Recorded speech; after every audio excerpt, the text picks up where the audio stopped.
اب جو 10 صورتیں رہ گئی ہیں ان میں سے اکثر کا تعلق سیرت النبی سے ہے صلی اللہ علیہ وسلم،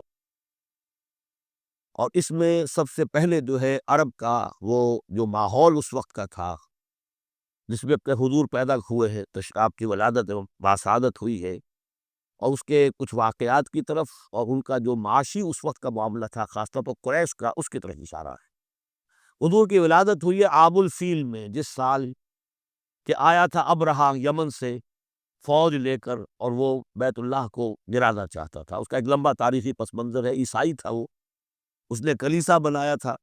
وہ چاہتا تھا جیسے لوگ جو ہے آتے ہیں بیت اللہ میں حج کرنے کے لیے ہجوم ہوتا ہے، ایسے ہی کلیسا میں آئے، وہاں کوئی آیا نہیں، بلکہ کوئی عرب نے جا کر شرارت بھی کی، وہیں جا کر وہ رفع حاجت کرایا اندر۔ اس پر جو غصہ اسے چڑھا، اس نے کہا کہ اب ان کا جو ہے یہ بیت اللہ میں ڈھاؤں گا۔ وہ فوج لے کر آیا ہے، جس میں ہاتھی بھی تھے، اسی لیے وہ اصحاب الفیل کہلاتے۔ لیکن اللہ تعالیٰ نے اپنے اس گھر کی حفاظت فرمائی معجزانہ طریق پر۔ چھوٹے چھوٹے پرندے بھیجے ہیں جو سمندر کی طرف سے غول کے غول آئے، اور ان کے چونچوں میں اور ان کے پنجوں میں چھوٹے چھوٹے کنکر تھے، لیکن وہ کنکر جب وہ اوپر سے آ رہا ہے تو وہ گولی کا کام کرتا ہے، اس کی جو ویلوسٹی ہے اور مومنٹم جو بنتا ہے اس کا اوپر سے گرنے کی وجہ سے، تو اس نے گولیوں کا کام کیا اور پوری فوج جو ہے تہس نہس ہو گئی۔ الم تری کیف فعل ربک باصحاب الفیل، کیا تم نے دیکھا نہیں کیا حشر کیا تمہارے رب نے ان ہاتھی والوں کا؟ علم یجعل کیدہم فی تضلیل، کیا اس نے ان کی تمام تدبیروں کو اور جو داؤ انہوں نے لگایا تھا بیکار اور غیر مؤثر نہیں کر دیا؟ وارسل علیہم طیرا ابابیل،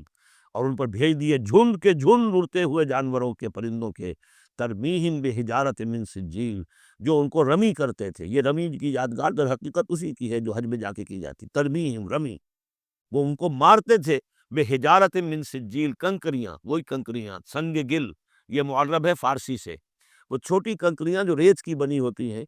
کہیں اگر صحرا میں ہلکی سی بارش ہو جائے تو ایک ایک قطرے کے ساتھ تھوڑی سی جو اس کا ریت مل جائے گی، پھر اس پر دھوپ پڑی وہ پک گئے، وہ کنکریاں کہلاتی ہے سنگ گل، مٹی کا بنا ہوا پتھر، وہ کنکریاں ہیں کہ جو ماری گئی ہے۔ فجعلہم کعصف معقول، پھر انہوں نے کر دیا انہیں ایسا جیسے کہ بھس جو کہ کھایا گیا ہو، جانوروں کے آگے آپ نے چارہ ڈالا وہ کھا لیا، بالکل کچھ پڑا رہ جاتا ہے ادھر ادھر، اس طرح کا کر دیا، ادھر نام و نشان مٹا دیا۔ اور یہ سن ہے جس میں کہ حضور کی پیدائش ہوئی ہے۔ بعض روایات سے معلوم ہوتا ہے کہ 50 دن بعد، اور بعض کا کہنا یہ کہ نہیں عین اسی دن ولادت ہوئی ہے حضور کی صلی اللہ علیہ وسلم۔ تو یہ ایک اہم واقعہ تھا سیرت النبی کے، گویا کہ آپ کے عین ولادت سے جو متصل ہے۔